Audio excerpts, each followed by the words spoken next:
আসসালামু আলাইকুম, ওয়েলকাম করছি রিয়াসাদ আজিম ভিন্ন ধর্ম মতাদর্শে যারা শুনছেন সবার প্রতি আন্তরিক কৃতজ্ঞতা। সকাল থেকে এই আলোচনাটা করতে চাইছিলাম, বাট বাংলাদেশের সার্বিক পরিস্থিতি আসলে খুব বেশি অ্যালাউ করছিল না। আজকে মোটামুটি এখন আপনারা যারা বাসায় গিয়েছেন, রেস্ট করছেন, তাদের সামনে বা তাদের জ্ঞাতার্থে জানাচ্ছি, সাকিব আল হাসান তিনি একটা সাক্ষাৎকার দিয়েছেন। দীর্ঘ সাক্ষাৎকার বলতে পারি। এই বিষয়গুলো নিয়ে তিনি এভাবে এর আগে অনেকগুলো সাক্ষাৎকার দিলেও বিভিন্ন মিডিয়ায় সেই কথাগুলো এমনভাবে আসে নাই। বিস্ফোরক যে মন্তব্য সাকিব আল হাসান করেছেন এবং তার এই মন্তব্যগুলোকে আমি ব্যক্তিগতভাবে অন্তত 70-80% ক্ষেত্রে ভ্যালিড মনে করি। রিয়াসাদ আজিম সাকিব যে কথাগুলো বলেছে, যেভাবে জিনিসগুলো ঘটেছে বা যেভাবে পোর্ট্রে করা হয়েছে, বাংলাদেশ ক্রিকেট বোর্ডের দিক থেকে স্টেটসম্যান গুলো যেভাবে এসেছে, তাতে সাকিব আল হাসানের এই বক্তব্যগুলোকে আমি 70-80% ক্ষেত্রে ভ্যালিড মনে করি। একটু এন্ডোর্স করে নেই। এন্ডোর্স করার পরে সাকিব আল হাসান কি বলেছে এবং কি কারণে বিস্ফোরক বলছি, কি কারণে সাকিব আল হাসানের এই বক্তব্যগুলো ডেফিনেটলি সাকিবকে শুধু বাংলাদেশের মিডিয়া না, ওয়ার্ল্ড মিডিয়া ফলো করে, তারাও এই মন্তব্যগুলোকে সিরিয়াসলি নিলে বাংলাদেশ ক্রিকেট বোর্ড তারা একটা বড় ট্রাবলে পড়তে যাচ্ছে। Orix silver wash, Orix fabric care ব্র্যান্ডের নতুন প্রজন্মের ডিটারজেন্ট পাউডার, যার 2-in-1 ফর্মুলায় তৈরি এবং এটা এমন ভাবে তৈরি যে আপনার কাপড়কে শুধু পরিষ্কার করবে না, লেমন ও পাইন রোজের ফ্রেগনেন্স ছড়াবে। সাকিব আল হাসান যা বলেছে সেখানটা আসলে কোনো এরকম ফ্রেগনেন্সের খবর আমরা পাচ্ছি না। সাকিব আল হাসানের বাংলাদেশে আসা নিয়ে একটা বড় আলোচনা ছিল, আপনারা সবাই জানেন। বাংলাদেশে এসে বাংলাদেশে মিরপুরে তিনি তার শেষ টেস্ট খেলবেন এবং এই কানপুরে যে ঘোষণাটা তিনি দিয়েছিলেন, এরপর সাকিব আল হাসান তার দেশ মানে যেখানটায় তিনি বসবাস করেন এখন রেগুলারলি, সেখানটায় চলে যান। কানপুরের খেলা ওই টেস্টে সাকিব আল হাসানের এখন পর্যন্ত শেষ টেস্ট। মিরপুরে তিনি আসার জন্য, খেলার জন্য যখন নিউ ইয়র্ক থেকে দুবাই পর্যন্ত এসেছিলেন, তারপরে আর তিনি আসতে পারেন নাই। সাকিব আল হাসান যে স্টেটমেন্ট দিয়েছেন, রীতিমতো এটা আমার কাছে মনে ভয়াবহ এবং প্রত্যেকটা কর্তৃপক্ষের এই ব্যাপারে ক্লারিফিকেশন করা দরকার।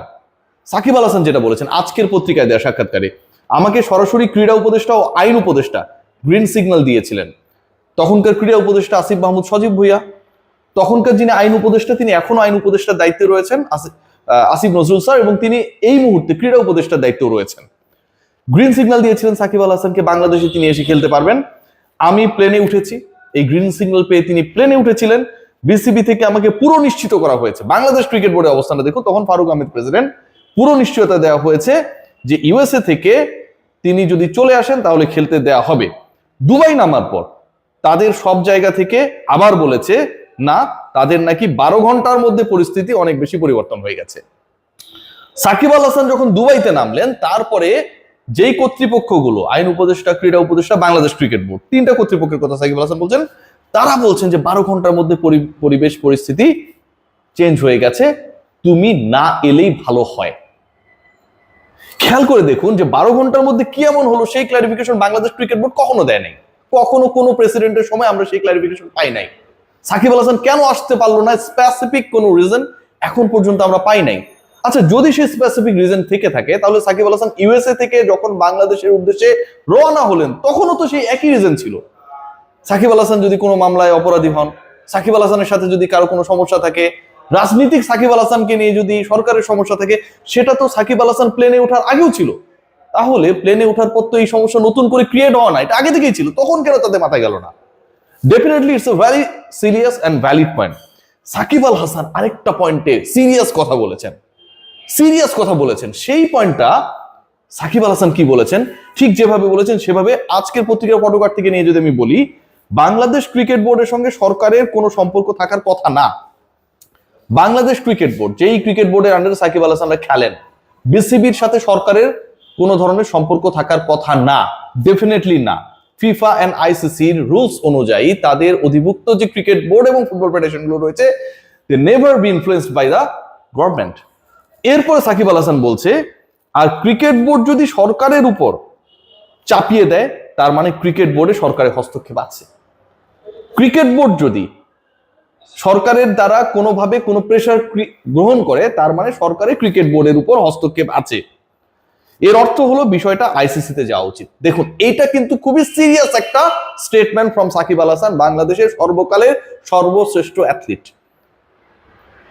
বিসিবির উপর সরকারের প্রভাব থাকা উচিত না, যদি প্রভাব থাকে তাহলে সেটা সরাসরি হস্তক্ষেপ, তৃতীয় লাইনে তিনি গিয়ে বলছেন যদি এরকম ঘটনা ঘটে তাহলে তো সেটা সরাসরি আইসিসিতে যাওয়া উচিত। তারপর কি বলছে শুনুন, তারপর তিনি বলছেন আমাকে যদি ক্রিকেট বোর্ডে ফেরত না নিতে পারে দেশে, এটা তাদের ব্যর্থতা, তাদের সঙ্গে সঙ্গে সাসপেন্ড হয়ে যাওয়া উচিত। বাংলাদেশ ক্রিকেট বোর্ডের ডিরেক্টররা বিভিন্ন সময় সাকিব আল হাসান কেন দেশে আসছে না, আপনারা ইউটিউবে গুগলে সার্চ করেন, ফেসবুকে গিয়ে লিখেন, সার্চ অপশনে গিয়ে লিখেন, অসংখ্য ইন্টারভিউজ পাবেন, অসংখ্য কমেন্টস পাবেন যে এটা আমাদের হাতে নেই। আমাদের হাতে নেই মানে এটা সরকারের হাতে রয়েছে, এবং সরকারের একজন দায়িত্বশীল উপদেষ্টা সাকিব যেন আর বাংলাদেশের হয়ে কখনো খেলতে না পারে, আসিফ মাহমুদ সজীব ভুঁইয়া এই কথাটা সরাসরি নাকি বিসিবিকে বলে দিয়েছেন। সেটা তিনি দাবি করেছেন, এটা আমার কথা না। আমার এই কথা এখন কারো শুনতে খারাপ লাগতে পারে, বাট এটা তো আমার স্টেটমেন্ট না। সরকারের সে সময় ক্রীড়া উপদেষ্টা সাকিব আল হাসানের সাথে যখন ফেসবুকে যুদ্ধ চলছিল, তিনি বলে দিয়েছেন বিসিবির সাকিবের ক্ষেত্রে যে সিদ্ধান্ত নেওয়া হয়েছে সেটা ভালো সিদ্ধান্ত ছিল, মানে তাকে খেলতে না দেওয়া, এবং সাকিব আল হাসান যেন আর কখনো দেশের হয়ে খেলতে না পারেন, বিসিবিকে তিনি সেভাবেই নির্দেশনা দেবেন।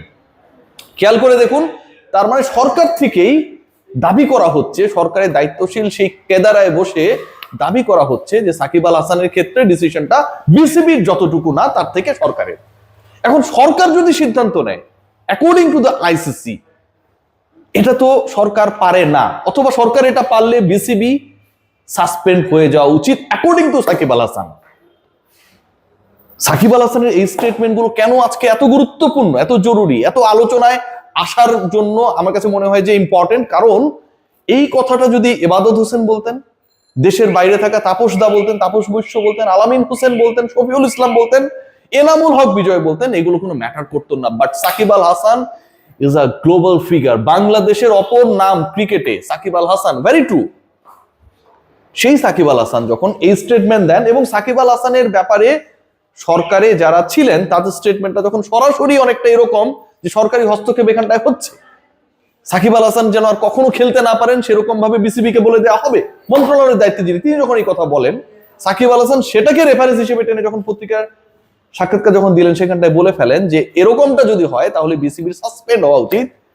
এটা মেজর ইস্যু, এটা ডেফিনেটলি মেজর ইস্যু। বিসিবির সাসপেন্ড হওয়া উচিত এই ইস্যুতে এই কথা কেউ কখনো বলে নাই, কেউ কখনো সাহস করে সেই কথাটা বলে নাই, কিন্তু Shakib Al Hasan for the first time তিনি এটা বলেছেন। এবং সাকিব আল হাসান যখন এটা বলেছেন, আজকের পত্রিকা একটা বাংলা পত্রিকা হলেও এই আলোচনাটা, এই ডিসকাশনটা, এই স্টেটমেন্টটা আইসিসি কিংবা ক্রিকেট সংশ্লিষ্ট যে ফ্র্যাটার্নিটি রয়েছে সবার কাছে গেছে, সবার কাছে গেছে, সবাই জানে এটা। বাংলাদেশ ক্রিকেট বোর্ডের সামনে অনেক সংকট আসন্ন, যতটুকু আমি বুঝতে পারি, শুনতে পাই। সাকিব আল হাসানের এই স্টেটমেন্ট, এবং খুবই valid statement, Bangladesh cricket board বলতে পারে Shakib Al Hasan is not fit enough, Shakib Al Hasan is not a good performer, our selection panel has decided not to allow Sakib to the national team, valid reason। কিন্তু বাংলাদেশ ক্রিকেট বোর্ড যদি যখন বলে যে এটা তো আমাদের হাতে নেই, আবার যাদের হাতে তারা যখন বলে যে সাকিব যেন আর কখনো খেলতে না পারে, বিসিবিকে বলে দেওয়া হবে, তখন সেটা বিসিবি নিষেধাজ্ঞায় পড়ার মতোই ঘটনা। সাকিব সেই কথাই বলেছেন। সবাই ভালো থাকবেন, টেক গ্রেট কেয়ার।